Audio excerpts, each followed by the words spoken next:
Doctor সাহেব, doctor সাহেব, কি ব্যাপার? কি হয়েছে? এত চিৎকার করছেন কেন? ডাক্তার সাহেব, আমাকে বাঁচান। আরে কি সমস্যা সেটা তো বলবেন নাকি? আমার আমার ভীষণ সমস্যা হচ্ছে। আরে বাবা, কি সমস্যা খুলে বলুন না আপনি।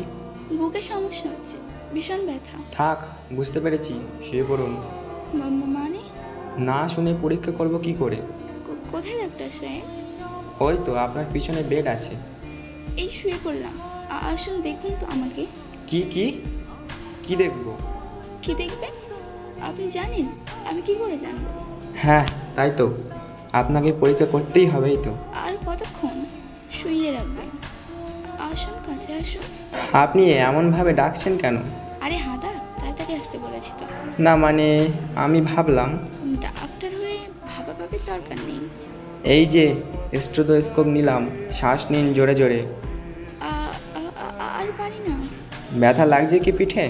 দূর হাদা, ব্যথা তো আমার বুক। কিন্তু আমি যে দেখছি আপনার। আপনাকে আর রোগ নির্ণয় করতে হবে না। কেন কেন? আপনি যে কিছুই বোঝেন না। But I M a village doctor. রাখুন তো আপনার ভিলেজ ডক্টর গিরি। মানে হৃদয়ের ডক্টর হলে তবেই তো আপনার কাছে আসবো। আমি তো হেলথ এক্সিমেন্টও করি। বোকা কোথাকার, ভালোবাসার ডাক্তার।